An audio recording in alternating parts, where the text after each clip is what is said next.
Muchas gracias, Stephanie, Karin. Buenas noches a todos. Muchas gracias por estar ahí.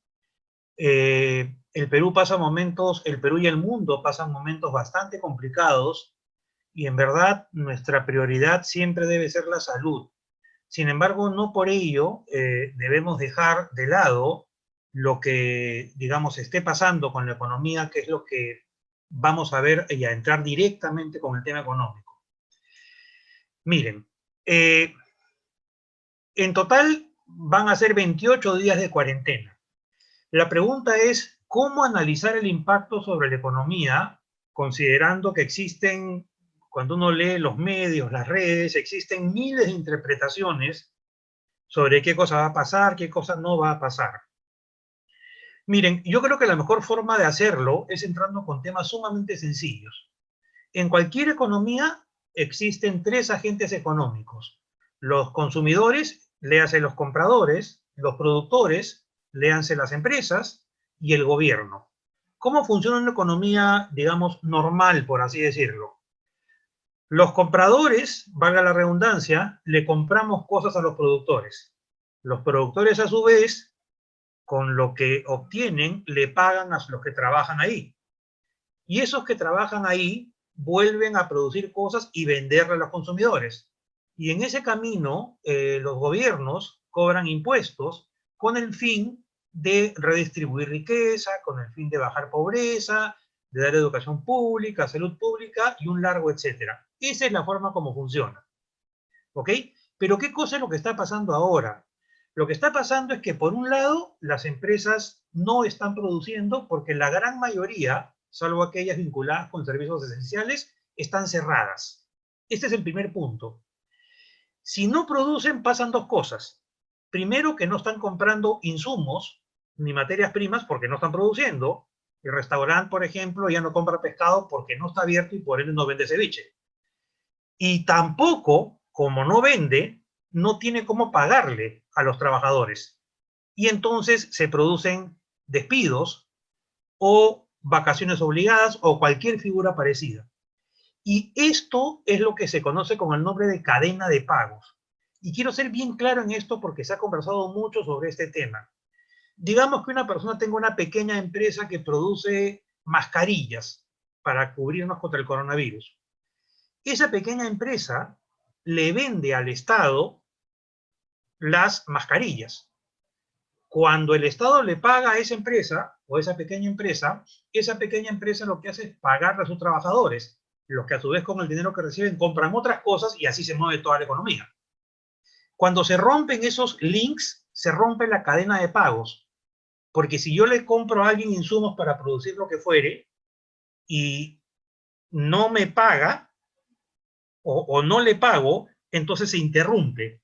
Eso llamado cadena de pagos.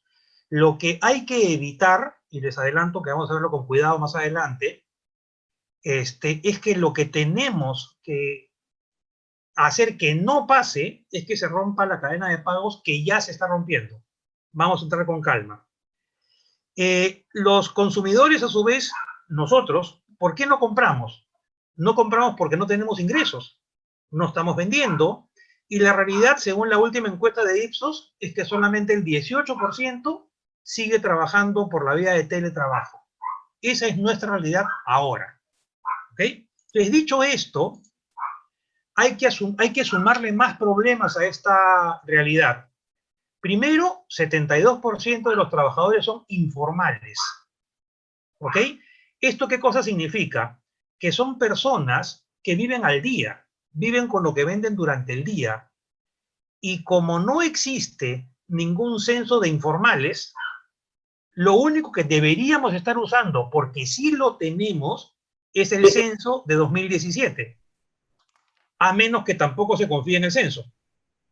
Como no se tiene eso, se está usando un sistema de focalización del Ministerio de Desarrollo e Inclusión Social para poner los 380 soles a todos aquellos pobres sin apellido o pobres extremos que están registrados en algún programa social. El gran problema con esto es que eso deja de lado a muchas personas. deja de lado a personas que, no siendo pobres, son vulnerables porque viven al día. Ejemplos: el taxista informal, el grafitero que llamamos a casa cada vez que tenemos un problema, el electricista, el jardinero y un largo, pero largo, etcétera. Entonces, ellos no aparecen como pobres porque, a pesar que tienen un bajo nivel de ingresos, no es tan bajo como para ser considerado pobre. Y entonces está como en un vacío, porque hasta ahora no está recibiendo ningún apoyo de nadie. Vamos a ver ahora qué cosas se ha planteado hasta hace un rato, porque quería darles lo último que hay. Pero primero quiero que tengan el panorama completo. Lo otro es que no podemos usar bases de datos de bancos, o de cajas, o de cooperativas. ¿Por qué? Porque solamente el 50% de los 17 millones que somos parte de la población económicamente activa OPEA, estamos en el sistema financiero formal. O sea, quiere decir que por ahí no tengo cómo llegar. Digamos que de alguna manera estamos pagando ahora el costo de ser la tercera economía más informal del mundo, detrás de Egipto y Bolivia. Porque al no tener data de las personas, no sabemos cómo llegarles. ¿Ok? Ahora vamos a ver cómo eso se cruza con las soluciones que da el gobierno y con algún aporte que pueda hacer. Vamos de frente a la carne. ¿Qué cosas se espera para este año? Vayamos directamente al grano. El problema está en, como les dije hace un rato, que se está rompiendo la cadena de pagos de la economía y eso es sumamente grave. ¿Ok?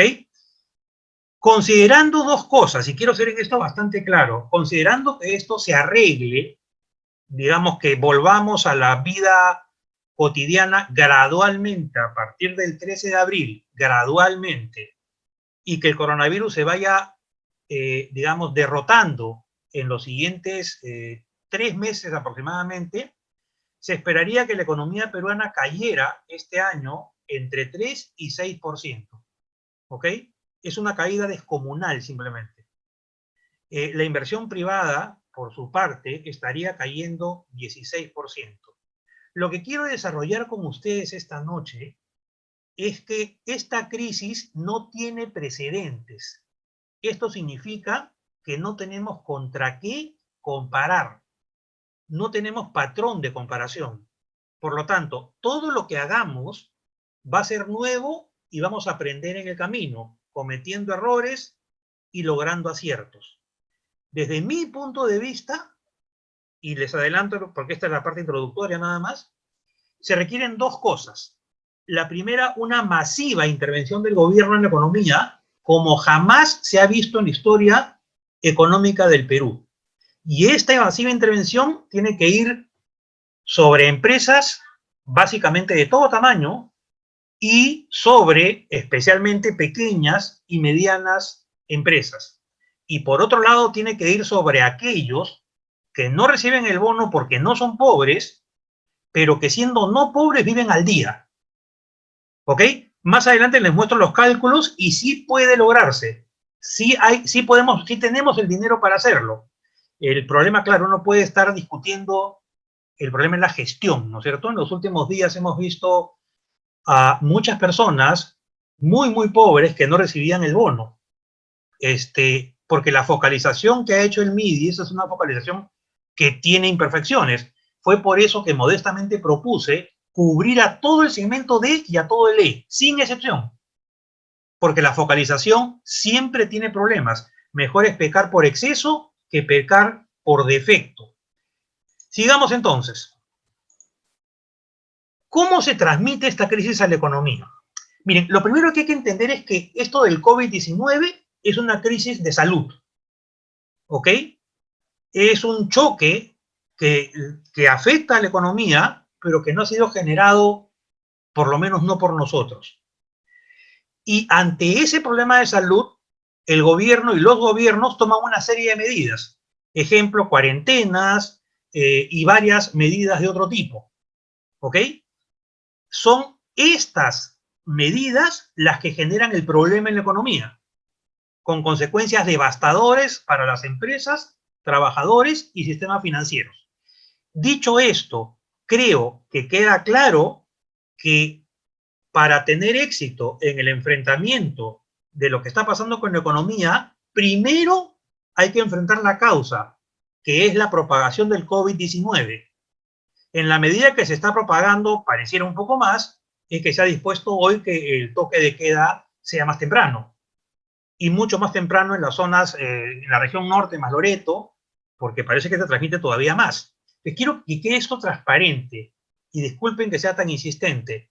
Mientras no arreglemos el problema de la propagación del COVID-19, no vamos a poder arreglar la economía. No solo eso, sino que no va a alcanzar el dinero. Y sobre eso vamos a volver en un rato más. Entonces, por eso, ahí en la diapositiva dice, BCR y MEF actúan sobre los impactos, no sobre las causas. Mientras no se detenga la propagación del COVID-19, no se detendrán los efectos sobre la economía. Vale decir, tenemos que ver eso que dicen los especialistas, que la curva se comience a aplanar para que como consecuencia de ello, los efectos sobre la economía comiencen a menguar y recién comience a tener impacto o efecto las medidas que el gobierno tome. Quiero que pensemos juntos en lo siguiente. Imagínense que el gobierno vaya hoy de puerta en puerta a darnos dinero a todos. Ya, queremos ir a la vida normal, pero salimos y ¿a dónde compramos? Si las empresas también están paradas, por ende hay que actuar en simultáneo, por el lado de los compradores y por el lado de las empresas. Seguimos entonces. ¿Qué pasa con el aislamiento social o cuarentena? Lo que pasa es que reduce la demanda. Esto quiere decir que la gente compra menos y la gente invierte menos. Pero también, y como consecuencia de eso, o en forma simultánea, también afecta a la oferta. Porque la economía productiva se frena en seco. Entonces, ¿cuáles son los sectores más afectados? En verdad la pregunta debería ser al revés. ¿Cuáles son los menos afectados? Si es que hay alguno. Pero, por ejemplo, pesca va a sufrir durísimo. Al final tengo proyecciones, porque la temporada comienza en abril. Minería, el 70% del cobre va a China. El sector comercio en general, cierre de 2 semanas y dificultad para abastecerse de bienes importados de China. Por ejemplo, de China llega al Perú el 83% de los celulares, el 96% de las computadoras portátiles y el 90% de los televisores vienen de China. Imagínense todas las empresas multitiendas que venden estas cosas. Simplemente no tienen qué cosa vender por ese lado. Lo otro que hay que decir, y esto sí es un poco preocupante, pero hay que decirlo, es que 2/3 de los medicamentos que se venden en Perú son importados. Hoy día el Perú está cerrado al mundo. Está cerrado, aunque la carga puede entrar, ¿no es cierto? La carga vía barcos y siempre y cuando sea carga para este tipo de cosas sí puede entrar. Pero sí debo decirles que hoy hay bastante abastecimiento, pero tampoco hay para que estemos cerrados durante un año. Para eso no existe. ¿Ok? Y lo que me temo, y esto lo vamos a ver un poquito más adelante, es que para que esto se arregle, necesitamos de una respuesta global. Como más adelante lo pongo, pero se los digo una vez aprovechando el momento, ¿de qué sirve que Perú se abra al mundo el 13 de abril si es que va a poder venir personas de México o de Brasil que no han tomado las medidas que Perú ha tomado? Sería reavivar el problema. Por eso es que China, que hace 3 semanas más o menos, ha controlado, parece el coronavirus, pero están con el temor que rebrote, siguen cerrados al mundo. ¿Ok? Es decir, no es tan simple como parece. ¿Qué es lo que pasa con la economía mundial? Primero, hay una recesión global y sincronizada. Sincronizada porque se da al mismo tiempo en todos los países. Y el último escenario en que hubo algo parecido fue 2009 como consecuencia de la crisis financiera mundial que estalló el año 2008. Lo que se esperaría para este año es una caída de la economía mundial de menos 1.3 a menos 1.5, cifra que no se ve desde la década de los 70. Es algo casi sin precedentes. ¿Ok? Ahora, ojo, recuerden que esto es asumiendo que en mayo se controla el tema. El gran problema que enfrentamos desde el punto de vista de qué cosa hacer es que, a diferencia de las crisis anteriores, esta vez no conocemos al enemigo. Miren, cuando ocurrió la crisis financiera en el año 2008, teníamos antecedentes. La Gran Depresión de los años 30, y podíamos retroceder a un montón de crisis y veíamos que efectivamente teníamos un benchmark, teníamos de dónde sacar ideas. Pero hoy día, como no sabemos qué hacer, y ojo con esto, estamos actuando igual como actuamos para salir de la crisis del año 2009, 2008-2009. Estamos usando exactamente las mismas herramientas. No sé si es porque no hay otras, como más adelante conversaremos, o porque simplemente la urgencia no nos deja pensar. Porque otra de las claves para enfrentar este tema es actuar rápido. Así que estamos en un tema, ¿no? Lo que hay que decir acá, como les decía hace un ratito, es que el problema es mundial. Y problemas globales solo requieren coordinación global. Perú solo no sirve, a pesar que nos ponen como ejemplo en los Estados Unidos y en Tailandia. Y hay un montón de documentos que dicen hay que seguir al Perú. Pero mientras no nos sigan, el drama es que el problema no se va a arreglar, porque el virus va a continuar en otros países. Por eso hoy más que nunca se requiere lo que antiguamente se llamaba cooperación global. Hay que ponernos todos de acuerdo para parar todo esto todos juntos. Ok, cuarentena del planeta entero simplemente. Algo así. Es difícil de hacer, difícil de implementar, pero de eso dependerá que la crisis de salud se solucione. Hay que estar a la altura de los tiempos. ¿Ok? Por ejemplo, un dato simple que les pongo para que vean la magnitud del problema.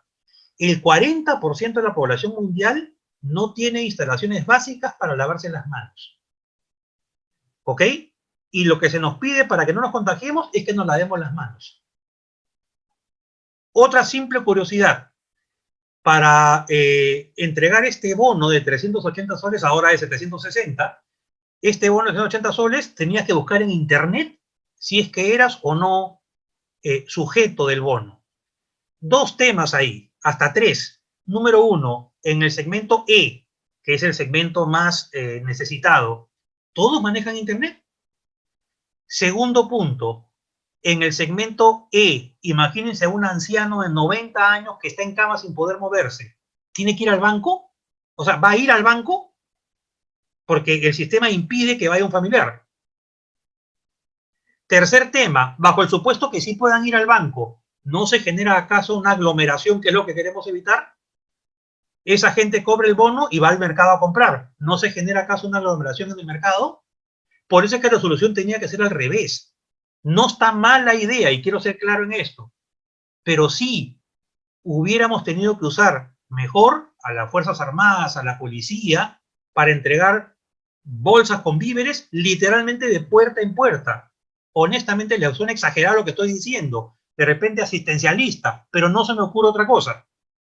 Tenemos que evitar que la gente salga de sus casas, para evitar que los casos sigan aumentando como estamos viendo todos los días al mediodía cuando el presidente habla.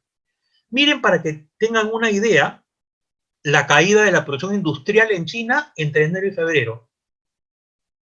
Es decir, ha caído casi 15%. Esta es una caída realmente no comparable en el caso de China en los últimos 50 años. No hay nada que se pueda comparar.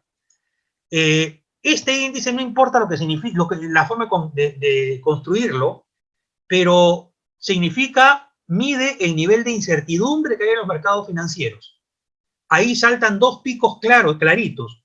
Uno fue la quiebra de Lehman Brothers, el banco de inversión que quebró en septiembre de 2008 y que dio inicio oficial, si quieren ponerlo así, a la crisis financiera mundial que estalló en ese instante y de ahí todo fue un caos y el mundo se cayó.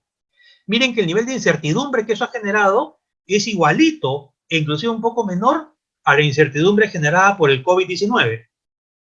Lo que significa que los mercados financieros están muy nerviosos y cuando hay nervios en el mercado financiero, los inversionistas retiran el dinero y buscan, digamos, algún activo refugio, que podrían ser, por ejemplo, los bonos del Tesoro de los Estados Unidos. Y ustedes dirán, pero Estados Unidos está todo quebrado, ¿cómo puede ser?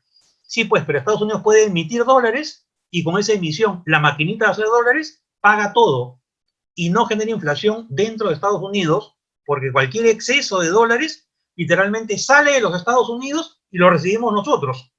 Es decir, en todo el resto del mundo la gente guarda dólares, pero es la única moneda que guarda, por lo tanto, se pueden emitir dólares y simplemente salen y no hay problema. Por eso es que esos bonos son seguros. ¿ok? Lo otro que es seguro es el oro, pero parece que no tanto porque está errático. Pareciera, ¿saben qué?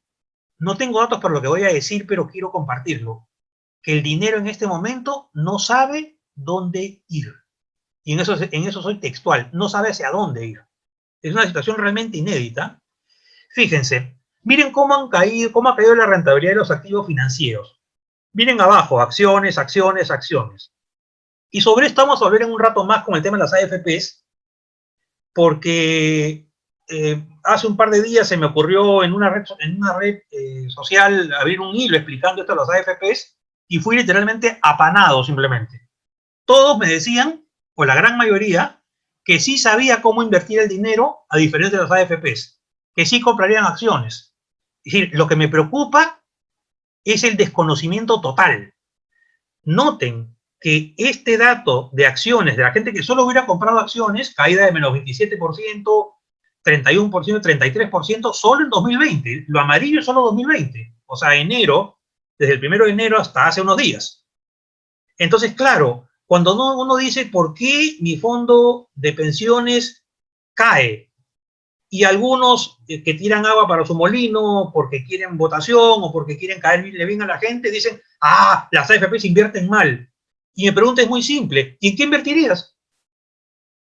O sea, lo que tiene que entenderse es que en un contexto de caída como la que estamos viviendo, donde no hay patrón de comparación, las caídas hacen que literalmente no haya dónde invertir. Por ende, lo que hay que hacer es que si ya tienes la inversión, olvídense de los AFPs, en bonos, en monedas de otro país, lo que fuere, tienes que esperar que pase. No hay otra posibilidad. Y créanme una cosa, va a pasar. Esto no es para siempre. Va a pasar. ¿Ok? Pero sobre eso hablemos cuando toquemos el tema de las AFPs. Miren los mercados bursátiles cómo están. ¿Ok? Eso hasta el 19 de marzo, la data es de Bloomberg. Miren cómo cae el índice de la bolsa de Japón, la de Estados Unidos y la de Londres, que es la última, la FTSE. Todas han caído descomunalmente. O sea, cualquiera que había invertido en acciones tiene esto. Pero se entiende algo que es elemental. Si eso se ha caído hasta ahí, lo que no debo hacer es retirar el dinero. Entiéndase, vender acciones. Porque si vendo acciones, voy a obtener un valor mucho menor que el que obtendría antes que se hubiera caído. Y ustedes me dirán, pero esto ya pasó, pues entonces. No, pues, porque esto de acá va a subir. Como ha pasado 100 veces en el último siglo. Va a subir. Y cuando suba, recuperas el dinero que habías invertido y si quieres, si tienes acciones, ahí vendes. Pero no ahora. No ahora porque ahora sí vas a perder. Perderías. Recuerden, en algo que he insistido por todos los medios en los cuales he tenido la suerte de acceder, nadie gana ni pierde si no retira el dinero. Si no lo sacas, no has ganado ni has perdido.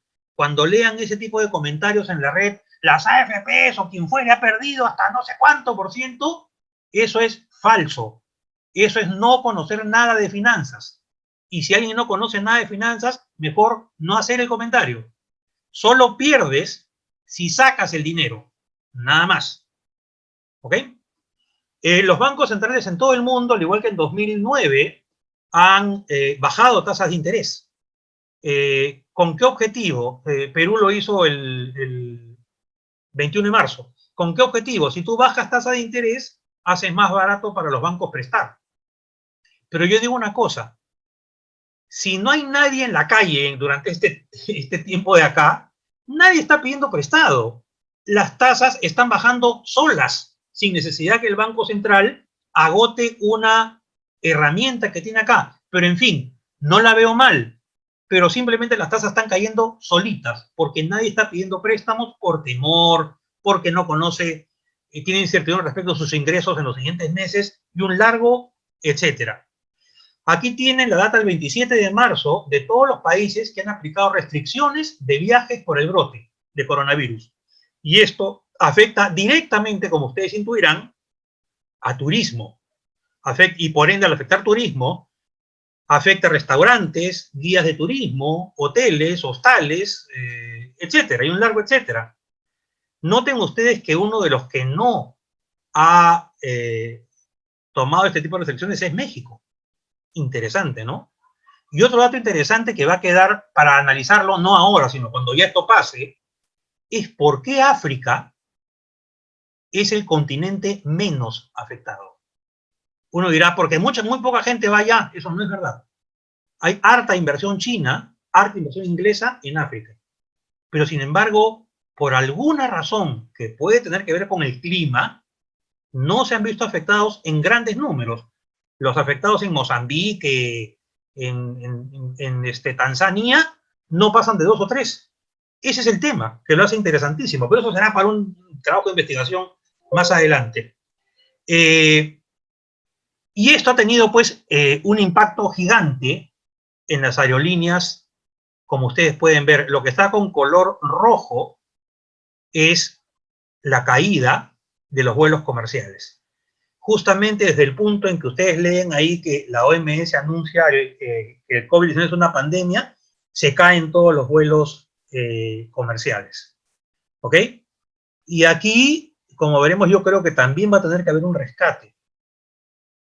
Lo que pasa, ¿saben qué, amigas y amigos? Es que en este momento no podemos pensar cosas como las siguientes. Ah, pero toda la aerolínea eran unos ladrones, está bien que se caigan. Cuando uno dice eso, no está pensando por lo menos en 2 cosas. Número 1, la cantidad de empleo que se está perdiendo, directo e indirecto. Y número 2, la cantidad de impuestos que el gobierno está dejando de recaudar cuando más necesita. ¿Ok? Los odios personales hay que sacarlos.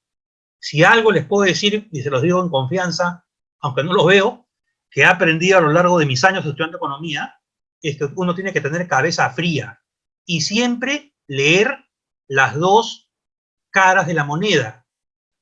Siempre hay que leer las 2 caras de la moneda. Algunos, desgraciadamente, van leyendo una, la que les conviene nada más. Desde luego, esto está obvio. Las reservas en restaurantes, en varios países se han caído de manera estrepitosa, ¿no es cierto? Arriba de 80% en Reino Unido, Estados Unidos, Irlanda, Alemania y Canadá. Ojo, que mucha de esta caída no incluye cuarentenas ni mucho menos, ¿eh? Simplemente el temor de la gente, el deseo de evitar aglomeraciones o gente cercana ha hecho que las reservas de los restaurantes se vengan abajo simplemente. Ahora, dicho todo esto, ¿cómo impacta esto sobre nuestra economía? Para entrar con detalle a las partes calientes. Lo primero es que tenemos fortalezas. Hoy día estamos disfrutando, aunque suene un poco extraño, de la buena forma como hemos hecho nuestra tarea en los últimos 15 años. ¿Qué tenemos? Estabilidad monetaria. El Banco Central asegura que la inflación esté dentro del rango que el mismo Banco Central pone, que es entre 1 y 3%. El déficit fiscal, que es el exceso de gastos sobre ingresos del sector público, del gobierno, es muy pequeñito. Muy pequeñito. Y nuestra deuda pública es de 26% del Producto Bruto Interno, entendiendo que el límite es 30%. No digo límite legal, lo que digo es que cuando sobrepasa 30%, la tasa de interés que nos cobran por prestarnos es más alta. Y eso le ocurre a cualquier país. 30% es un umbral. ¿Ok? Perú tiene 26. Ojo, porque este dato vamos a volver sobre este dato en un ratito. Porque quiere decir que Perú sí puede endeudarse. Y creo, se los digo de otra manera, va a tener que endeudarse. ¿Ok? Pero, digamos, mensaje fuerte pensando en la elección de 2021 y no en los populistas que hablan cualquier cosa. Lo digo con todo respeto. Esto de acá, estas 3 primeras cosas, hay que mantenerlas. Porque nos permiten hoy tener lo que se conoce con el nombre de espacio fiscal. ¿Qué cosa es el espacio fiscal? Es la capacidad que un país tiene de poder endeudarse. Somos el país de toda América Latina mejor posicionado para enfrentar la crisis. Y eso hay que tenerlo claro. Ese es un buen dato en medio del problema, en medio de las cosas que nos están pasando. Podemos, digamos, estamos bien parados para enfrentar la crisis. Que nos alcance o no nos alcance, ese es otro tema. Pero si ustedes comparan a Perú, por ejemplo, con México, con Argentina, no digo Venezuela porque sería una broma, ¿no? Con Brasil, con Chile, estamos de lejos mejor parados. Es decir, somos el cliente del banco al cual el banco llama por teléfono todo el día para prestarle dinero. Eso es lo que somos. Y ahora Perú se está dando el lujo de coger la menor tasa de interés. Es decir, la estabilidad macroeconómica, paga, y paga bien. Ahora, ¿el gobierno cómo está respondiendo? El gobierno dio la respuesta en dos partes. Una que ha llamado contención y otra que se superpone un poquito con la primera, llamada reactivación. El total del dinero que se ha inyectado es de 16.000 millones de soles. Hasta ahora, perdón, 16.000 es el total de lo que se va a inyectar. Es un montón de plata. ¿Ok? Pero lo que se ha hecho hasta ahora, solamente es 2.1% del Producto Bruto Interno. Es decir, el total del paquete de BCR-MEF es 16.000 millones. Hasta ahora solo hemos puesto el 2.1%, no hemos puesto casi nada todavía. Lo tenemos hartas armas. ¿Por qué? Porque de acuerdo con trabajo con el Ministerio de Economía, este total va a llegar a 12% del PBI. Estamos en 2.1, va a llegar a 12. Es decir, es un paquete, y en esto quiero ser claro, y no me estoy equivocando en lo que voy a decir, un paquete nunca visto en la historia económica de América Latina, jamás visto en esa magnitud.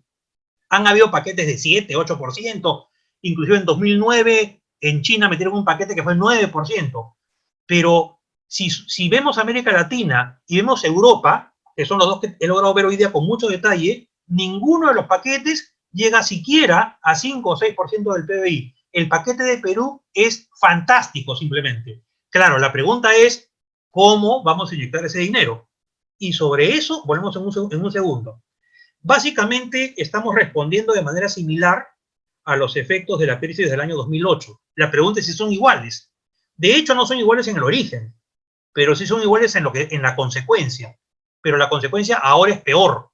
En 2009, ¿saben qué ocurrió? Que nos quedaba China, porque China no se vio afectada por esa crisis y China nos siguió comprando. Y Perú pudo sobrepasar rápidamente el problema. Ahora no hay quien nos ayude, porque todos estamos con el problema. Por eso que les digo que es inédito esta crisis. El Ministerio de Economía está respondiendo con más gasto público y cambios tributarios para postergar pago de impuestos y varias cosas más. El Banco Central ha reducido, como vimos hace un rato, la tasa de interés, ha bajado la tasa de encaje y está inyectando liquidez al sistema financiero. Entonces, estamos con todo lo que se puede hacer. Ahora, clarito este cálculo lo he hecho hace un rato, de ese 12% del PBI que va a ser el paquete completo de dinero que se va a inyectar a la economía, 4% del PBI, o sea, 4 puntos de esos 12, los va a poner el Banco Central.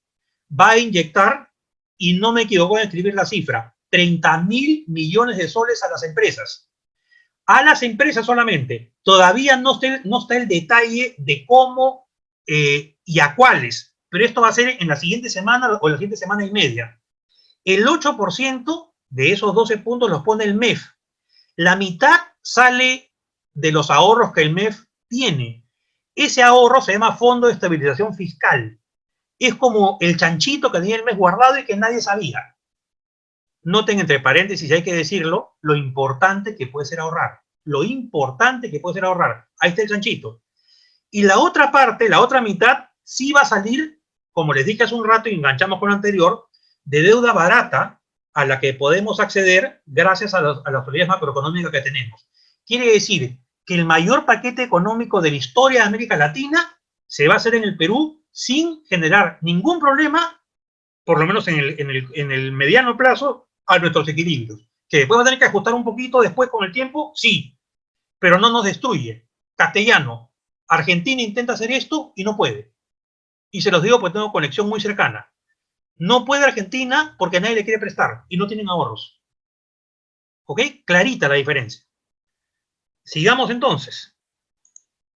Entonces, el gobierno es el 30 de marzo, o sea, hasta hoy ha gastado más o menos 2.4% del PBI, va a llegar a 12, BCR inyectará 30.000 millones de soles a las empresas, y esto sí va a tener un costo, claro que lo va a tener. Como los ingresos fiscales van a caer, porque nadie está pagando impuestos, se postergan, etc., etc., el déficit fiscal en 2020 va a ser cercano a 5% del producto. Esto no se compara naturalmente con el déficit que teníamos hasta antes del coronavirus, que era 1.7. ¿Ok? Pero yo les digo, esto está justificado. y Perú puede financiar sin problemas la diferencia. Cuando los ingresos fiscales se recuperen, pensemos de aquí a un año, esos mayores ingresos fiscales van a comenzar a cerrar ese problema de exceso de gastos sobre ingresos. Ahora, nuestro objetivo es que no se caiga la economía, ¿ok? Y en eso estamos viendo el problema mañana, tarde y noche, que no se caiga la economía simplemente. Ahora bien, vamos sobre el tema polémico.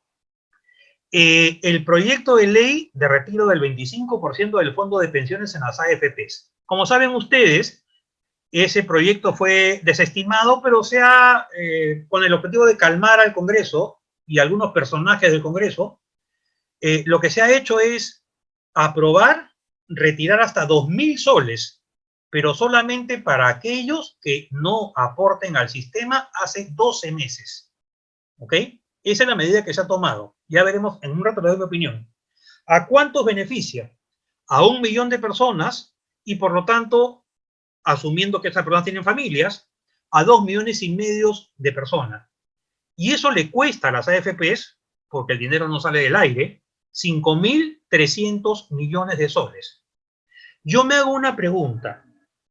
Si es que estamos hablando de un paquete de rescate histórico de 12% del PBI, ¿no pudo esto evitarse? Pregunto, pueden pensar lo que ustedes consideren pertinente, pero lo que esto va a originar ahora probablemente es que el MEF reduzca un poco lo que iba a inyectar a la economía. Lógico, pues, si ya la gente sacó de la AFP. El punto es este, y quiero ser otra vez lo más claro que pueda. Antes esto, si hubiera procedido el pedido inicial, se hubieran sacado 38.000 millones de soles, ¿ok? Que es más que lo que el BCR ha anunciado de inyección de 30.000 millones de soles. Dicho esto, si se hubiera accedido al pedido original del Congreso, el Perú quiebra, simplemente. No tengo otra palabra. Quiebra, sería inviable. Y vamos a ver por qué. ¿Ok? Lo que ocurre es que en economía uno aprende, y lo digo de nuevo, no a tomar medidas para que la gente esté contenta. Hay que tomar las medidas correctas. Y siempre uno tiene alternativas. Vamos ahora con mi posición con la cual podemos diferir, y es parte de la democracia, no tener ideas diferentes. Las medidas de política económica no pueden basarse en los aplausos de la gente. Así de duro estoy siendo. ¿Ok? Porque eso se llama populismo. Si yo voy a hacer lo que la gente me dice que haga, así rompa toda la economía, soy populista. E insisto, lo mismo que se está logrando con estos 5.300 millones de soles, se podría lograr con transferencias directas del MEF, bonos o como quieran llamarlo. Finalmente, la lista de esas personas está en las AFPs. Bastaba que las AFPs le dieran al MEF. Esta es la lista de personas que no aportan hace 12 meses. Ok, el MEF lo llama por teléfono y dice, acá está el billete. Pero no se afecta a las AFPs. ¿Y por qué no se debe afectar? Vamos a ver. El sistema de pensiones, cualquiera sea es un sistema diseñado para usar ese dinero cuando nos jubilemos. ¿No es cierto? Para eso sirve. ¿Ok? Por lo tanto, es como un ahorro obligatorio que todos tenemos. Lo que se está haciendo es reducir ese ahorro. ¿Está bien? A nivel de toda la economía. Y si hay menos ahorro, naturalmente habrá menos inversión y por ende menor crecimiento económico. Eso es muy simple de entender. O sea, lo que estamos sacrificando con esto es un crecimiento algo menor en el futuro. Yo honestamente he leído el proyecto de ley, lo he leído con detalle y por eso me atrevo a decirlo y por eso ante ustedes lo digo abiertamente, no hay en ninguna parte cómo se justifica 25%, porque la pregunta sería, ¿por qué no 30? ¿Por qué no 19,5? No, ¿te gustó 25? Porque sonaba cuarta parte. O sea, ¿eso es realmente? Mejor prefiero no hacer más comentarios. Miren, hay un problema más, que las AFPs invierten el dinero de nosotros en una cartera diversificada y por lo tanto las AFPs no tienen efectivo. Me dejo entender. O sea, si tú tienes todo invertido, no tienes plata en este momento y requiere de 5.300 millones de soles. Por lo tanto, el asunto no es tan simple, porque lo que va a pasar es que las AFPs van a tener que vender inversiones que ahora están a precios muy bajos. Con lo cual, no solamente va a perder la AFP, sino que vamos a perder los que nos quedamos, que no somos pocos. ¿Ok? ¿Perdemos rentabilidad futura? Por supuesto. ¿Ok? Desde luego, peor hubiera sido con la propuesta del Congreso, ¿no? Es que es populismo puro, es la desesperación de ciertos congresistas de saber que, de hacerse conocer y que nosotros sepamos que existe. Lo que estoy diciendo solamente es que no se pueden confundir las cosas. Por eso se llegó a una solución intermedia. Ok, si tanto quiere el Congreso, que se preocupa tanto por la población, que las AFPs cedan y entreguen algo, ok, el MEF le ha dicho perfecto.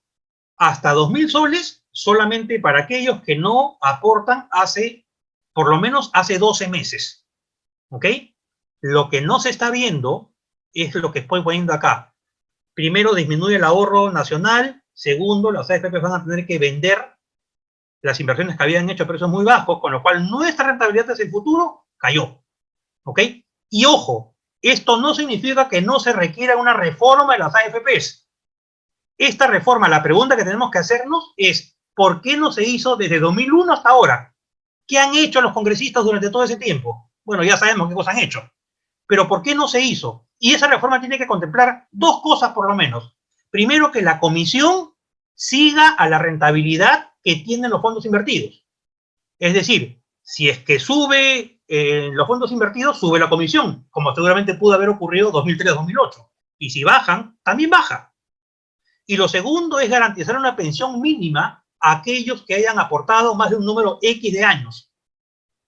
No una pensión de 100 o 200 soles, una pensión que por lo menos supere, estaba haciendo el cálculo, los 1.000 soles mensuales, por lo menos. Esa reforma es la que el Congreso debería tocar. Y debió tocarla el Congreso de Toledo, el Congreso de García, el Congreso de Humala, el de PPK. Y este Congreso, sin embargo, sin tocar nada de ese tema, suelta esta idea. Con lo cual la gente aplaude en la calle. ¿Ok? La política económica no se hace para los aplausos.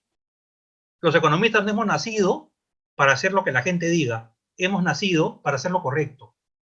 Y lo correcto es cuidar los fondos porque son para nuestras jubilaciones. Cuando escucho que personas dicen, pero yo si tuviera una bodega, abro la bodega y con eso gano como 30%, mucho más que lo que yo sé invertir mejor. ¿En serio me estás diciendo? ¿Me estás hablando en serio? O sea, ¿estás siendo honesto conmigo? ¿O crees que así sería? Creo que así sería. Entonces no hay nada que hablar. Yo también creo muchas cosas. Hay que tener mucho cuidado porque ahora van a aparecer más propuestas, más aún ahora que el Congreso nadie lo mira. ¿Ok?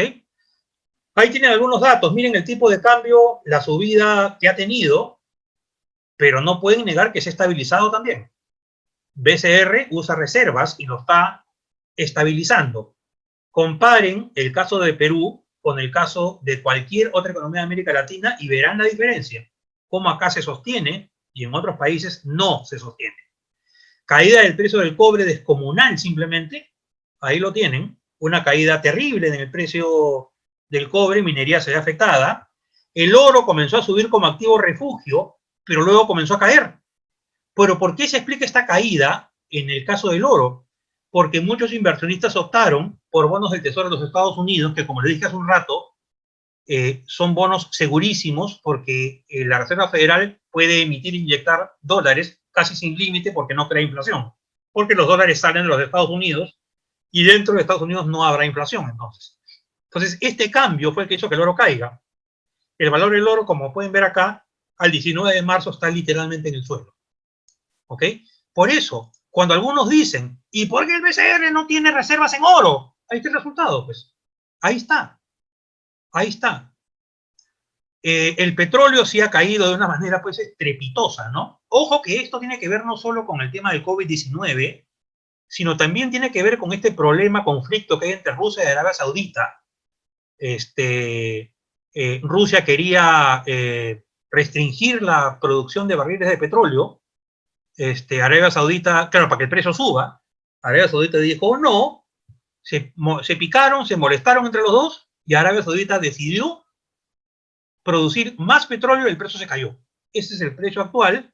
Para que vean, el precio actual del petróleo está en el nivel que tuvo en el año 2001. ¿Ok? Es decir, el precio del petróleo está literalmente por los suelos. Al final todas las preguntas, al final vamos a ver las preguntas por el chat, así que no hay problema. Déjenme terminar la presentación, sé que deben haber un montón de preguntas, pero ahí van. Miren, estas son las importaciones peruanas de celulares y computadoras portátiles. Miren el año 2020 en computadoras. Pasó de 40 a 25. 2020 celulares de 91 a 45, esto es enero, color azul, y febrero, color verde. ¿Ok? Tal como les dije hace un ratito, se están cayendo esas importaciones.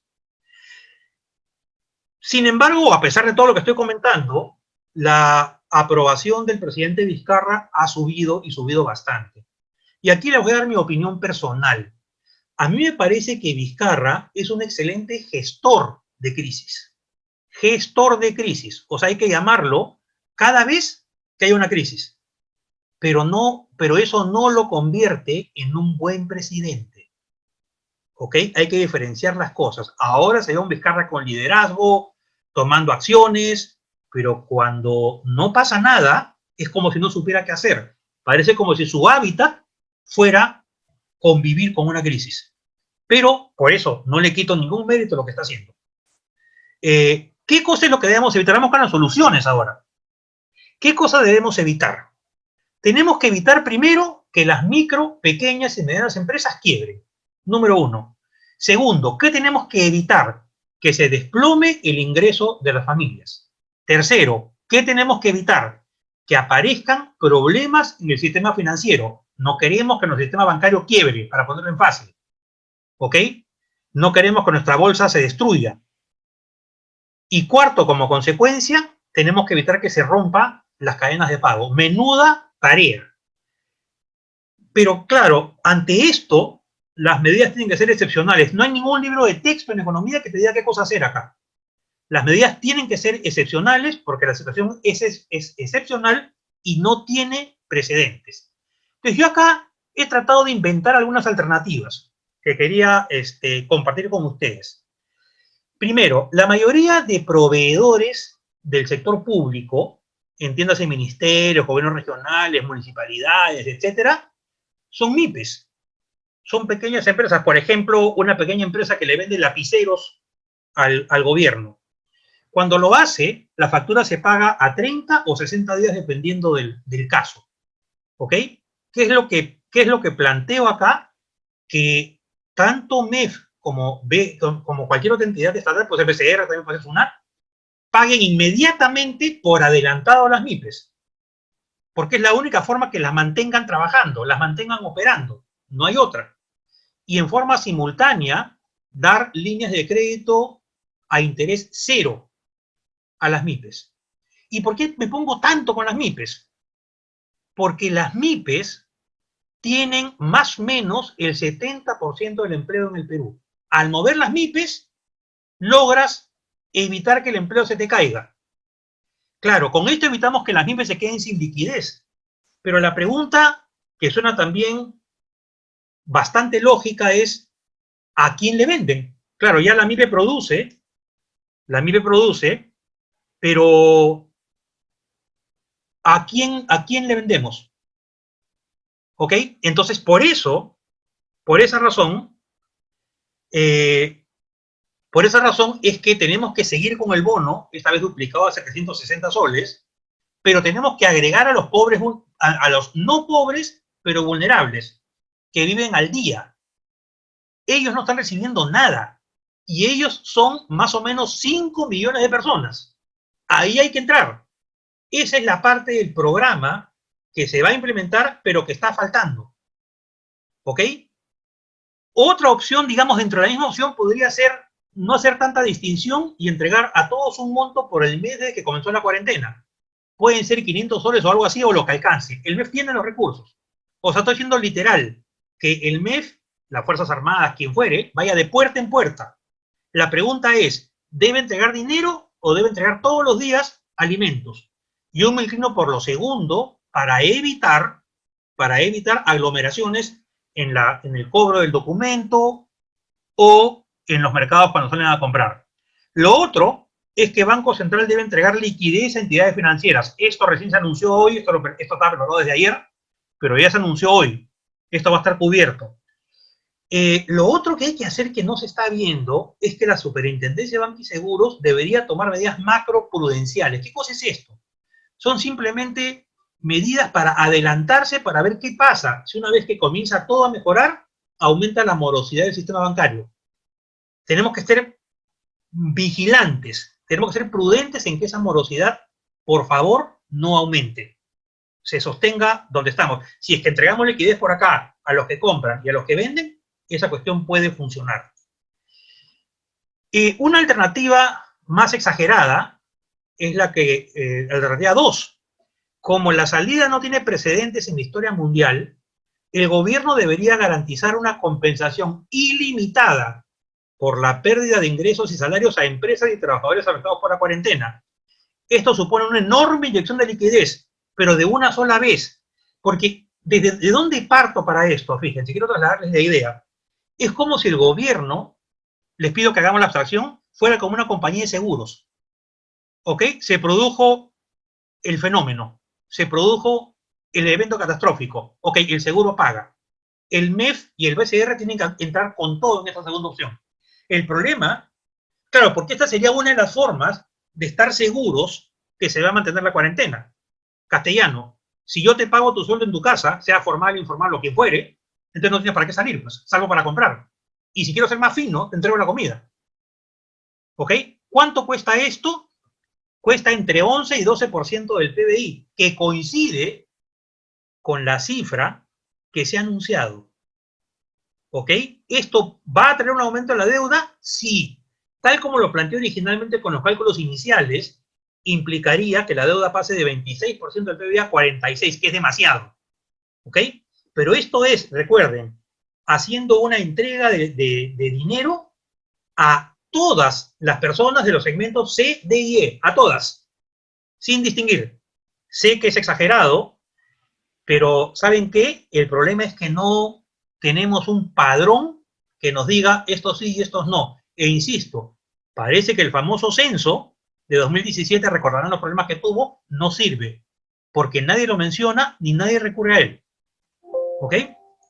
Entonces, lo otro es que el esfuerzo tiene que ser coordinado a nivel global. Porque ¿qué pasa si es que abrimos las fronteras y luego vienen personas de países cuyos gobiernos no han tomado medidas extremas? Podríamos entrar a una segunda fase del virus, que es lo que no queremos. ¿Ok? Las dos opciones que les he presentado tienen dificultades, porque la pregunta es, ¿cómo las implementamos? ¿Tenemos gestión por parte del gobierno para poder implementarlas? Esa es la pregunta. Solo con alguna de estas dos medidas, desde mi modesto punto de vista, evitamos la ruptura de la cadena de pagos. Los consumidores volverán a comprar, las empresas volverán a producir y pagar salarios, y las entidades financieras volverán a tener liquidez. Así se vuelve a mover la economía. Recuerden, la encuesta de Ipsos de 2021 se refería a 31% de personas que viven de trabajos eventuales, el pintor, el jardinero, etcétera, y que ahora está sin chamba. Y el 25% se ha quedado sin trabajo por la cuarentena. Quiero darles dos datos que son impresionantes.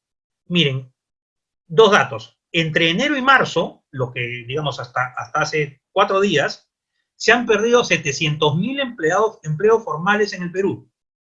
Y se espera, claro, porque parece más difícil hacer el cálculo, que entre independientes, pequeños y medianos empresarios, el desempleo ascienda a 1 millón de personas. Estamos hablando de 1.700.000, casi 2 millones, que tenemos que evitar. Por eso los programas, las alternativas que les estoy planteando, son exageradas. Puede que lo sean, pero yo creo que primero está la gente. Y no basta con cuidarla y sanarla del coronavirus. Hay que garantizarles su trabajo después. Ahorita voy al chat, denme un minuto. Esto tiene objeciones. La inflación que se genera, pero creo que acá somos expertos en detener inflación, así que la arreglamos rápido. Eso no, la parte no va a ser tan larga, tan grande. Es cierto que no hay antecedentes de semejante intervención estatal. Claro que no hay. Pero tampoco hay una crisis de salud de esta magnitud que tenga precedentes. ¿Pueden haber problemas fiscales por exceso de gasto? Sí, pero cuando los ingresos fiscales se recuperen, esto vuelve a cerrarse. ¿Genera precedente? No, porque Bueno, quiero pensar que una situación como esta no va a volver a ocurrir nunca mientras esté vivo. Además, no es un pago permanente, es un pago de una sola vez por un mes, digámoslo así, nada más. Y porque más vale pecar por exceso que por defecto. Cierro con algunas lecciones, antes de absolver todas sus dudas, cierro con algunas lecciones que creo que deben quedarnos. La primera viene del comienzo, que los problemas económicos aparecen por las medidas tomadas para contener el COVID-19. Por lo tanto, son una consecuencia. Solo arreglamos la economía si detenemos la causa, que es el COVID-19. En los últimos 20 años, casi no se hicieron reformas en educación, salud, poder judicial, etc. Y hoy pagamos las consecuencias. Algunos de ustedes, si me han leído hace 10 años, sabe que vengo insistiendo en esto como disco rayado. Hay que hacer reformas. No han partido ni del Ejecutivo ni del Congreso en ningún momento. Todos han vivido el corto plazo nada más. Y quien vive el corto plazo paga las consecuencias en el mediano y largo plazo. Eso es lo que está pasando ahora. A pesar de eso, digo que lo urgente, lección 3, es ver ahora qué hacemos con los que viven al día. Eso es lo que hay que hacer. Las reformas las veremos después, ¿ok? Pero no podemos olvidarlas. Y el cuarto es un tema bien bonito que se enseña en economía, que es el problema de acción colectiva, que responde a lo siguiente: ¿cómo nos ponemos de acuerdo todos para cumplir todos al mismo tiempo? Por ejemplo, si el 70% cumple con la cuarentena, pero el 30% no, entonces no terminamos con la propagación. Que es injusto para el 70%, que sí estamos cumpliendo, totalmente injusto. ¿Qué hay que hacer? Tomar medidas muy drásticas con aquel 30% que no cumple, pero muy drásticas. ¿Ok? Me quedan 3 diapositivas y termino. Lo otro es que hay que mantener los fundamentos económicos sólidos hasta donde se pueda. Si el gobierno pasa de gastar 1% del PIB a 4% del PIB o a 6% del PIB, la deuda no va a llegar a su límite, que es 30%. Y si sobrepasa, vamos a tener que trabajar en el futuro, en los siguientes 2 años, para volverla a poner dentro del rango. Creo que eso se arregla solo con ingresos fiscales que se van a recuperar. Yo no veo problema por ahí. La otra lección que nos deja esto, y quienes hemos conversado en algún salón de clase siempre la digo, no hay que mirar solo el frente interno. Siempre un ojo en lo que pasa fuera del país, porque hay que reaccionar rápido. Necesaria reforma del Estado. Voy a decir una cosa impopular, pero ahí va. ¿Se han dado cuenta que esto de las AFPs ha demorado porque el Congreso tenía que hacer el proyecto, tenía que enviarlo, lo tenían que ver en comisión, no sé qué cosa, etcétera? Así no se puede. Durante estos tiempos, mi opinión, y la digo a riesgo que me apanen, es que el Congreso debería suspender sus funciones hasta que el problema pase. Una crisis de esta magnitud no la manejas conversando con el Congreso, la manejas actuando y rápido. Hay que pensar también en los informales, independientes, emprendedores, que son más de 5 millones. Son no pobres, pero vulnerables. Un mes sin ingresos y caen a la pobreza. Por último, algunas proyecciones que quería mostrarles. Ahí tienen 2009, la primera columna. Ese 2009 corresponde a lo que pasó luego de la crisis financiera internacional. Y 2020 para que lo comparen con 2019. Miren cómo se caería la economía.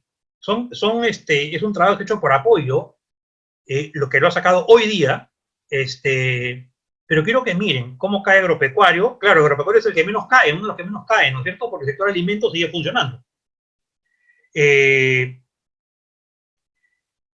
Cae pesca, miren pesca realmente es complicadísimo, la temporada de pesca empieza en abril, cae minería, cae la industria no primaria, cae construcción 10%, comercio se sostiene un poquitito por los alimentos y esta cuestión, pero el PBI cae 4.5%.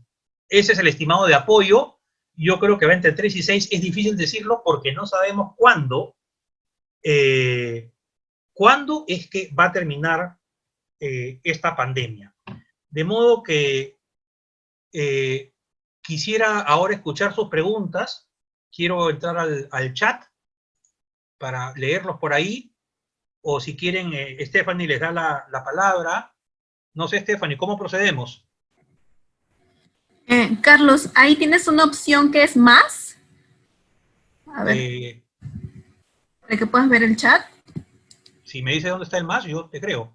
Ah, más, ya. ¿Sí? Hay 382, ya. Ya. A ver, gracias por participar tanto, realmente. Voy a tratar de retroceder ya para ir desde el comienzo.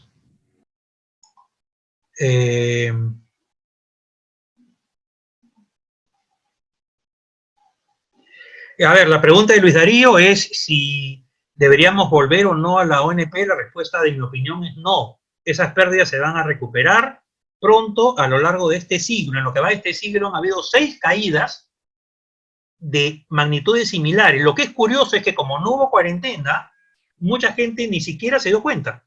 Pero han habido 6 caídas similares este siglo. Y las 6 las hemos recuperado. ¿Ok? De manera tal que mi respuesta a eso es no. A ver, apagar sus micros. De nada, Jefferson, gracias a ti. Buenas noches. ¿Cómo están? Buenas noches con todos. Siempre es bueno leerlos. Hola, Verónica, ¿cómo estás? Diana, Rubén, Enrique, buenas noches. Carlos, si se convertirá el PPT, yo no tengo ningún problema, se lo puedo enviar a Stephanie para que Stephanie lo comparta con ustedes si es que ella lo tenga bien. Por mi lado no hay problema. Buenas noches a todos, seguimos con los saludos. Buenas noches a todos, vamos a ver, quiero ir hasta donde comienzan las preguntas.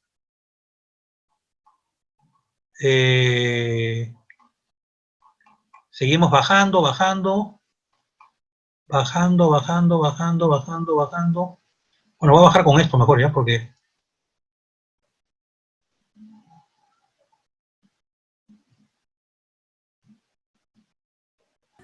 Me parece que al final están la mayoría de las preguntas. Ya, vamos a empezar con con Jorge. Sectores que no cuentan con agua. Por ejemplo, ahí, Jorge, fíjate que cómo puede ser posible que en este momento hayan solamente en Lima 1 millón de personas que no tienen agua. Y se les pide, y sabemos que la recomendación básica para este tema es agua, lavarse las manos con jabón. Pero no necesitas jabón si no tienes agua. O sea, eso es increíble simplemente. Por eso, reformas que no haces te agarran mal parado cuando vienen los problemas. ¿Ok? Exactamente es lo que decía, el segmento D no tiene acceso a Internet. No lo tiene simplemente. Tiene celulares muy chiquititos sin Internet. Tony, coincido completamente contigo. Es mejor entregar canastas puerta por puerta. Coincido plenamente contigo y para eso nos pueden ayudar las Fuerzas Armadas y la policía y con esto evitamos aglomeraciones. Exactamente, Leslie. No hubo un análisis de la persona que recibiría el bono. O sea, se han ido sobre los más pobres. Pero ¿sabes qué cosa pasa, Leslie? Que es bien curioso. Que los más pobres están en programas sociales. Por lo tanto, aunque esto suene duro, ya reciben algo. Entonces, no ha sido sobre los que han dejado de recibir y que están en cero ahora. Y ese es un tema serio, ¿no es cierto? ¿Qué es lo que hizo China, Italia? La Cruz Roja puede ayudar bastante también. Proyección de crecimiento para China para 2020 menos 4%. Es la proyección del mismo gobierno chino. Menos 4% de Egbert. China está en recesión, por supuesto que está en recesión. En un periodo posterior bajará el dólar. Mira, Vicente, la verdad que quisiera saberlo, yo también, pero no tengo idea. Yo lo que creo es que el dólar, en teoría, como bien lo intuyes, debería bajar después. No habría razón para que no baje. Pero tú sabes que se combinan una serie de cosas que todavía no tenemos idea. Es decir, puede que el coronavirus termine, pero por ejemplo, como se estaba leyendo hace un rato, hay posibilidades que rebrote en China. Entonces, el problema puede ser peor. No quiero decir que vaya a ser peor, ni quiero que sea peor, pero digo que tenemos al Banco Central manejando, tenemos el Banco Central con reservas, que creo que tendería a estabilizar el precio del dólar, es lo que creo. ¿Es recomendable tener ahorros en dólares? Johanna, según la pregunta anterior, ¿no? Mi respuesta es no lo sé, pero siempre tengo claro que hay que diversificar. Una parte tendrá en soles, otra parte tendrá en dólares. ¿Hay que tenerla en los bancos? Yo creo que sí. Puedes optar por algún fondo mutuo ultra conservador. O si te da un poquitín de miedo, puedes optar por un plazo fijo. Te da poquito, pero algo te da. ¿Ok? Aclaro acá, el sistema bancario está súper sólido. No hay ninguna probabilidad en este momento que algo pase con los bancos. Por si acaso, porque en redes los rumores corren a un ritmo que realmente son endemoniados. No sé si es mala onda o qué. ¿Es un caso crunch? Sí, Carlos, es un caso crunch. Exactamente. Un caso que no aparece en el libro de texto. Sí, Ana, más adelante toqué el tema de MIPES y pymes y para mí son la condición sine qua non para que la economía se recupere. Cristian, le voy a enviar el PPT a Stephanie para que si ella le parece, si ella lo diga bien, lo comparta. ¿Ok? ¿Recomendarme comprar acciones ahora? Es muy buena la pregunta, Jenny. Fíjate, como todo se está cayendo y va a subir de todas maneras, sí es una buena idea. Sí es una buena idea. Conversaba con gente de bancos ahora que me dicen, por ejemplo, que la tasa de interés para créditos hipotecarios va a bajar a 4%. O sea, si alguien puede tomar un préstamo ahora y pedir que te fijen la tasa por 3 o 4 años, que lo van a hacer porque no tienen muchos clientes, no es mala idea. Claro que sí. Muy bien. No, en 20 años no, no, Renzo, no, no, no. Este siglo han habido 6 caídas iguales. ¿Sabes qué es lo que es sorprendente, Renzo? Que esas 6 caídas que han sido iguales en magnitud de las AFPs no se hayan reportado ni nadie entraba en pánico. Nadie. Todas se recuperaron en menos de 4 meses. Todas. Hace poco nada más, que fue en diciembre del año pasado, me parece, o en diciembre del año pasado nada más, que salieron diciendo las AFPs han perdido 13%, 10%, ta, ta, ta, ta, ta. Pero todos esos que decían que había caído estuvieron calladitos, cuando en enero se dobló lo que se había perdido. ¿Ok? En 20 años no, en 20 años no, olvídate, no va a ser así. Exactamente, Carla, mientras no vendas no pierdes, pues. Son intangibles, está bien. De repente la lógica misma puede estar mal, Omar. ¿Te das cuenta? Pero por eso hay que abrir ahí un debate. Ese es mi punto. Es decir, mira, te lo voy a poner más gráfico. Si uno recuerda el Congreso anterior y el anterior del anterior y sigan viendo hacia atrás, ¿a qué se dedican los 5 años? A, digamos, denunciarse unos a otros por corrupción, entre ellos mismos. ¿Y nosotros qué? Esos temas tienen que debatirse. A lo mejor, Omar, y voy a un caso extremo, a lo mejor no se requieren ni AFPs ni sistemas de pensiones, y que cada uno tenga la responsabilidad de todos los meses apartar, no sé, pues 100 soles de su cuenta e invertirlo donde crea conveniente y que sea su fondo de pensiones. Estoy poniendo la postura más liberal posible, ¿eh? Solamente a manera de ejemplo, pero esos temas hay que tratarlos. ¿Te das cuenta?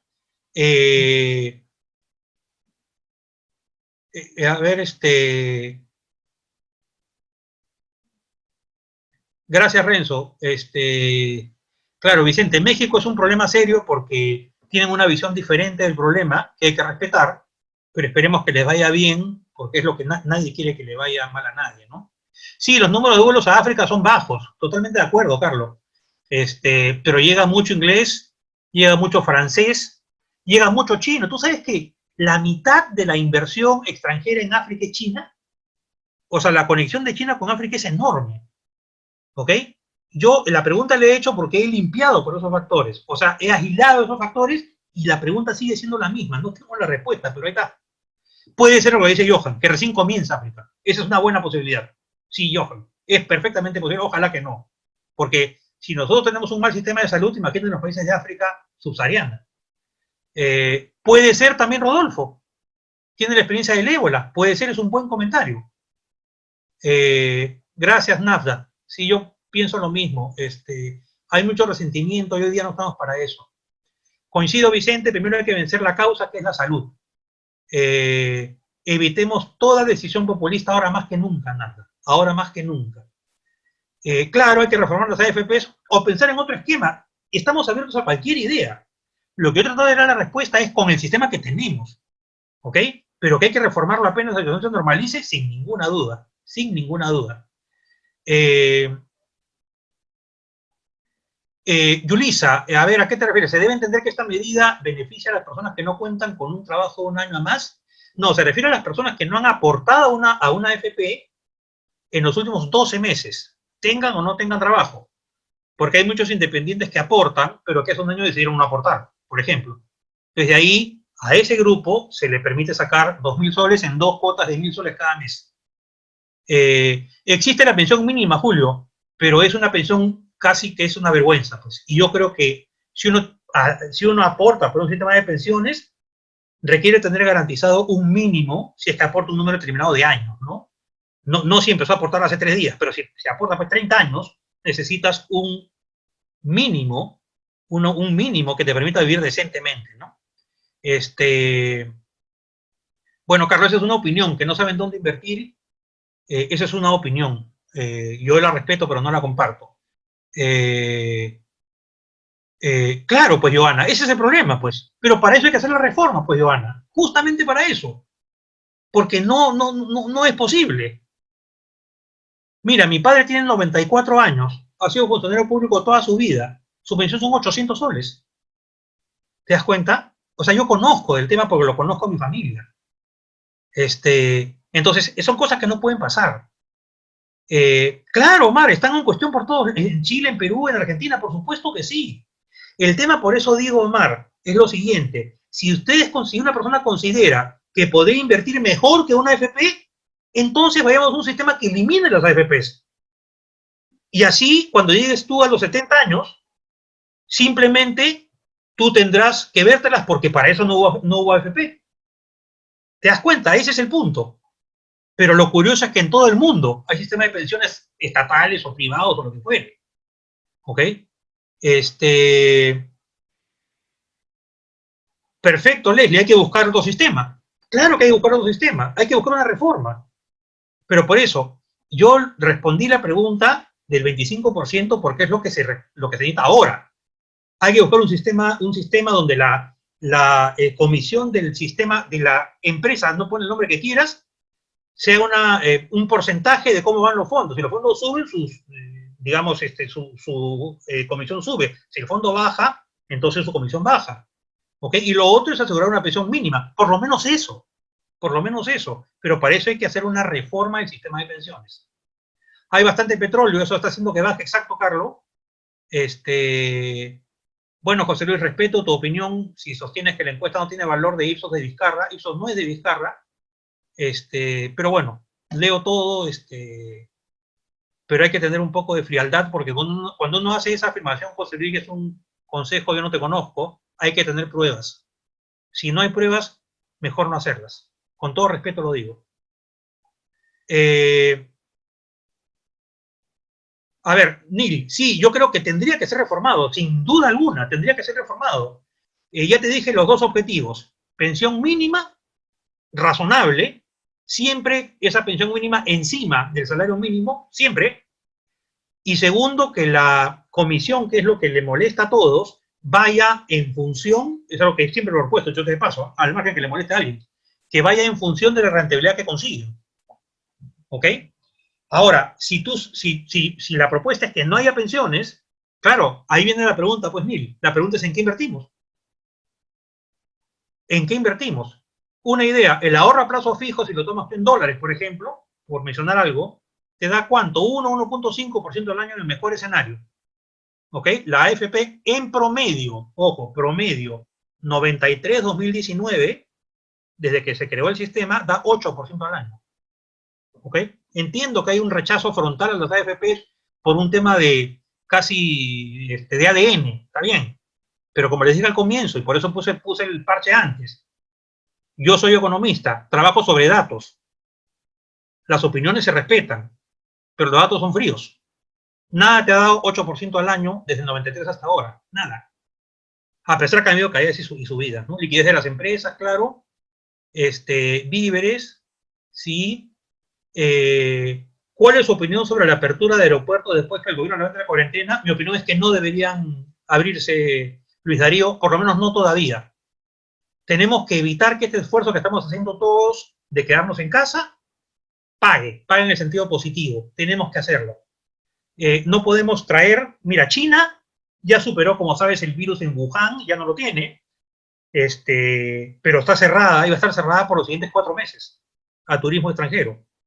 Pero ojo, eso no implica que no entren barcos con containers, con cosas que necesitamos. O sea, con esta recuperación china, en unos meses más probablemente vuelvan a entrar celulares y televisores porque entran por puertos. Lo que, lo que sigue cerrado es el transporte de personas, por turismo, por cualquier otra cosa. Ya respondí esto a comprar dólares, es un azar realmente. Sí, Beckbar, buen comentario. Es emisión cuantitativa. Es como los QE de los Estados Unidos post crisis financiera. Correcto. Kevin nos pregunta, con el posible aumento de la deuda, ¿cómo afecta a variables macro como inflación, tipo de cambio, tasa de interés? Directamente en nada. Las calificadoras nos bajarían un nivel si es que pasamos 30% del PBI. La disciplina fiscal obviamente no la podemos mantener porque tenemos que gastar. Tenemos que gastar en un momento en que, como la gente tiene muchas exoneraciones tributarias, está dejando de pagar impuestos. Entonces, si bajas impuestos, que son ingresos del gobierno, y gastas más, rompes el equilibrio fiscal de todas maneras. La parte monetaria, si se genera inflación, que podría generarse un poquito, no creo que mucho, si rápidamente se controla. Eso sí no es problema. El problema fiscal es más serio porque piensa en lo siguiente, el presidente del Banco Central está en el cargo desde 2006 y su equipo con él desde 2006. No me refiero al directorio, ¿eh? Me refiero a la gente que hace la política monetaria. El MEF, en el MEF, ¿qué vemos? Cambiamos de ministro cada cuánto, 6, 7, 8 meses, 9. Ahí sí me preocupa. Si la elección presidencial, de acuerdo, Kevin, nos va a traer un tema populista descomunal, ya lo estamos viendo en el Congreso. ¿Ya? Sí, yo también tengo el mismo miedo que tú, estimado Kevin, que entre un gobierno radical, totalmente de acuerdo. Johan, hola. Por ahí me falta acceder a un dinero, pero hace 6 meses. Bueno, esta es una decisión que ha tomado el MEF, que sean 12 meses. Entiendo tu situación, Johan, la lamento, pero es una decisión del MEF que sean solamente a partir de 12 meses hacia arriba. Dicen que hay un criterio técnico detrás, no he alcanzado a leerlo, todavía no me han pasado el documento, pero si sabes mi correo, en un par de días voy a tener la respuesta. Se critica mucho a Estados Unidos, Brasil y México. Bueno, a mí me parece que Estados Unidos, Brasil y México están jugando una ruleta. Mira, puede ser que no les pase nada. Es una ruleta, literalmente. Perú ha optado, se ha comportado como una persona contraria al riesgo. Es decir, ha asumido completamente que esto hay que pararlo. Brasil, según Bolsonaro, es una gripecita, pero México ya está reculando. ¿Eh? Ayer López Obrador, no sé si lo vieron, mencionó que ya estaba pensando que era hora de comenzar con la cuarentena, después de haber dicho que los mexicanos pueden aguantar todo, etc. Trump, bueno, como ustedes saben, está poco equilibrado, así que en realidad no es mucho lo que podamos esperar de él, pero en lo que está de acuerdo a la OMS es que Estados Unidos es ahora el principal foco del COVID-19. ¿Ok? Yo creo que sí en Italia y España, pero según por la velocidad de contagio, según la OMS es Estados Unidos. No lo sé. A ver, Jorge, cuestiona dónde están tus ahorros, ya sea la CTS liberada de tu esposa o los tuyos. Claro, debe ser una respuesta a otra pregunta. Sí, estoy de acuerdo. Kevin, no, las reservas no se pueden usar. Las reservas solamente las tiene el Banco Central y solamente se usan para rescate de bancos en caso estén por quebrar, no hay ninguna, esa situación no se cumple, o para evitar que el dólar suba. Y se han usado reservas, sí, para evitar que el dólar suba y por eso esté estable ahora. ¿Ok? De acuerdo con la ley orgánica del Banco Central, no se puede usar para otra cosa. ¿Se puede cambiar la ley? Se puede cambiar la ley. Eso tendría que hacerlo el Congreso. ¿Ok? Pero no sé si estén al tanto de qué cosas son las reservas. Ian, sí, muy buena pregunta, Ian, muy buena pregunta. Yo creo que esta crisis sí va a marcar el final de la globalización tal como la conocemos. Creo que los países de aquí en adelante van a ser más reacios a estar abiertos al mundo. Por lo menos creo, Ian, y a lo mejor coincides conmigo, en que esto de saludarnos, dándonos la mano, creo que ya quedó en el pasado. de aquí en adelante nos saludaremos hola, hola, de lejos. Es decir, el mundo cambia. Creo que esta crisis marca un antes y un después. De eso estoy convencido. ¿Ok? Tal como la conocemos ahora, yo creo que sí. Creo que sí cambia. ¿Habrá una recesión, Vicente? La acabo de demostrar. Ahí está el cuadro, menos 4.5, caída del PIB, recesión. Minería también. ¿Qué pasará con las empresas como Ferreiros, Komatsu, entre otras similares? ¿Cuál es su opinión? Bueno, habría que ver en esos casos que son empresas sólidas, caso por caso, ¿no? Porque esas empresas tienen acceso a préstamos baratos. Habría que ver ahí caso por caso para ver cuál es la situación de cada uno. Porque yo te entiendo. Si se puede rescatar líneas aéreas, se puede rescatar a Ferreiros o Komatsu. Recuerda que en 2009 Barack Obama rescató al Citibank y al Bank of America, que son los más grandes de Estados Unidos, y rescató a las automotrices. Sí se puede rescatar, pero habría que ver otra vez caso por caso. Gracias, César. ¿Qué variables no deben juntarse? ¿Qué cosas no deben juntarse? Lo que no debe pasar es que quiebre el sistema financiero. Eso no puede pasar, porque el sistema financiero es la correa de transmisión que permite que la economía se esté moviendo. Eso es básicamente lo que no puede pasar. Lo otro que no puede pasar es que lleguemos a un nivel de deuda del gobierno que sea inmanejable. Y eso es imposible porque la deuda está baja. Pero no digo que no pueda darse. Hace un momento alguno de ustedes dijo, ¿y qué pasa en 2021 si entra un radical? Sí, ahí sonamos, ahí sí quebramos. ¿Ok? La noción de quiebra de un país, en el sentido literal, a diferencia de una empresa, no existe. Porque se supone que el país no quiebra. No quiebra en el sentido que seguimos estando acá, Machu Picchu sigue estando en su sitio. Es decir, en ese sentido no quiebra. ¿Ok? Pero sí quiebra en el sentido de no poder pagar su deuda y como consecuencia necesitas ayuda internacional. Es decir, se considera, si quieres ajustar un poco a la definición, que un país está quebrado cuando no puede repagar sus deudas públicas. ¿Ok? A ver, Ángel, con la otra ocasión de la fecha, ¿es posible estimar en cuánto tiempo? Mira, a ver, es buena tu pregunta. Ojo, e insisto, y gracias por el aclare, Ángel, con los datos que se cuentan a la fecha, calculo 1 año y medio más o menos. Con lo que hay hasta ahora, nada más. Pedro, ¿estamos preparados para más de una cuarentena? No, Pedro. Ya el Ministerio de Economía tendría que asumir un nivel de deuda sumamente grande para poder mantener la situación de mucha gente que no tiene ingresos encerrados. ¿Qué es lo que se está preparando? Y esto creo que se los puedo contar sin problema. Una salida gradual de la cuarentena. Gradual. ¿Ok? Gradual. Lo que se busca de alguna manera es que personas que están en riesgo mejor no salgan. Se van a tomar medidas graduales. No se va a salir de un día para otro. No es que el 13 de abril todos salgamos a la calle. No, así no va a ser. ¿Ok? Se va a sostener el toque de queda durante un tiempo más. Es lo que yo tengo entendido y he escuchado. Va a ser de a pocos. ¿Cuál sería el porcentaje de desempleados? Sin los rescates económicos del gobierno, bueno, no sé, me atrevería a hablarte de 50% más o menos. Una tasa inédita, una tasa totalmente, ni siquiera viste en los libros. Me atrevería a darte ese número. Sí, la pregunta de José fue la que preguntaron hace un ratito. Dos preguntas. El paquete de estímulo está fondeado con emisión del Banco Central, con ahorros del MEF y con una parte de deuda que el gobierno peruano, como el MEF, va a tomar del exterior. Sí, tiene una solución realista a la emisión de bonos soberanos, Carlos, la ministra de Economía del Perú. La tiene porque somos sujetos de crédito preferentes en este momento. Sin ninguna duda, temas por ese lado. Carlos, Joseph, ¿llegaremos a ver en depresión? Depende cómo definas depresión. Yo creo que no, porque caemos en una recesión, pero las medidas que están tomando MEF y Banco Central sí van a alcanzar, vamos a ponerlo futbolísticamente, para empatar el partido. Pero no vamos a perder. En el peor caso empatamos.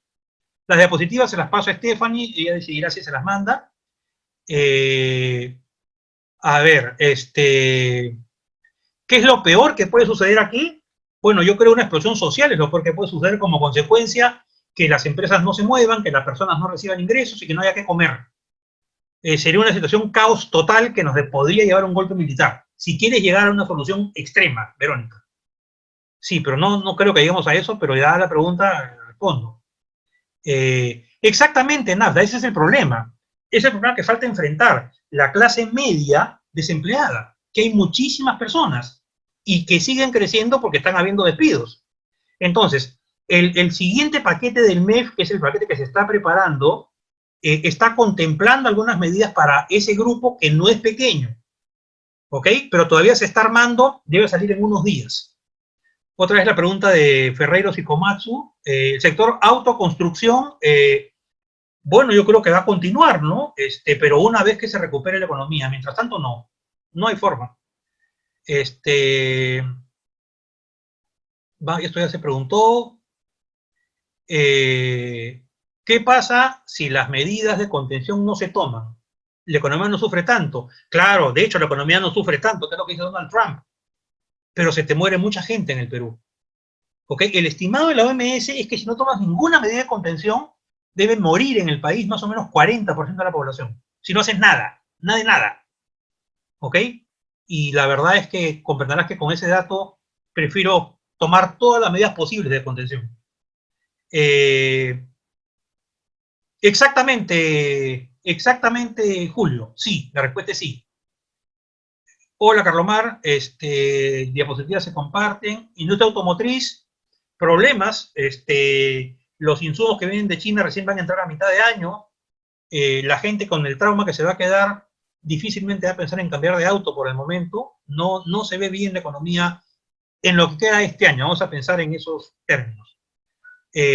Son emisión cuantitativa. Ven, guarda otra vez, te respondo. Creo que estoy repitiendo las preguntas. En los Estados Unidos las personas vienen retirando sus ahorros de los bancos. ¿Y cómo tendría de alguna manera incidencia eso en el Perú? No hay que sacar los ahorros de los bancos. Hay gente que ya lo ha hecho, bueno, en buena hora, pues ellos creerán que se sienten así mejor, se sienten más tranquilos, pero no hay ninguna razón. Como no había razón, y les hago la pregunta, para comprar tanto papel higiénico. Lo único que se me ocurre es que la gente está creando un mercado paralelo a papel higiénico. La gente salía de las tiendas con toneladas de papel higiénico, ¿para qué? Igualmente no hay que retirar la plata de las AFPs, no hay que sacarla de los bancos, no hay que sacarla en ningún lado. Y tenemos un manejo económico fino y sólido que hay que agradecer y felicitar. Con eso aguantamos. El sistema financiero está súper bien, digamos, monitoreado por la SBS. Se los digo todo esto de muy buenas fuentes. Confíen en mí, por ahí no va a pasar. Claro, si el coronavirus comienza a crecer a un ritmo de manera que tenemos cuarentena un año, ahí sí pasa todo, pues, ¿no? Pero mientras tanto no es necesario. Nafla, te escucho. Perdón, la mayoría de acciones va dirigida, sí, ya te respondí a eso ya. Sí, el Estado va a tener que crear nuevas medidas, de todas maneras, sí. O sea, lo que pasa, te lo voy a poner de esta manera, es, se están inventando medidas. A ver, Stephanie me pide que termine ya con las preguntas, faltan 181, yo me podría quedar hasta mañana respondiendo. Bueno, les agradezco a todos. Más bien hagamos una cosa, que Stephanie les dé mi correo electrónico para que aquellas preguntas que no quedaron respondidas me las manden por mail. Yo encantado de absolverlas. Y el PowerPoint se lo mando en este momento a Stephanie para que si a ella le parece los comparta con ustedes. Les agradezco muchísimo el interés, me siento muy contento que tantas personas hayan participado. Les deseo lo mejor, a cuidarse muchísimo. Tenemos una economía sólida, tenemos gente seria en Banco Central y MEF, hay que estar tranquilos, no le hagamos tanto caso a las redes que asustan y asustan, así que con tranquilidad. Muchas gracias, espero sus correos y en este momento les mando la presentación a Stephanie. Gracias, amigas y amigos, cuídense mucho, hasta cualquier momento.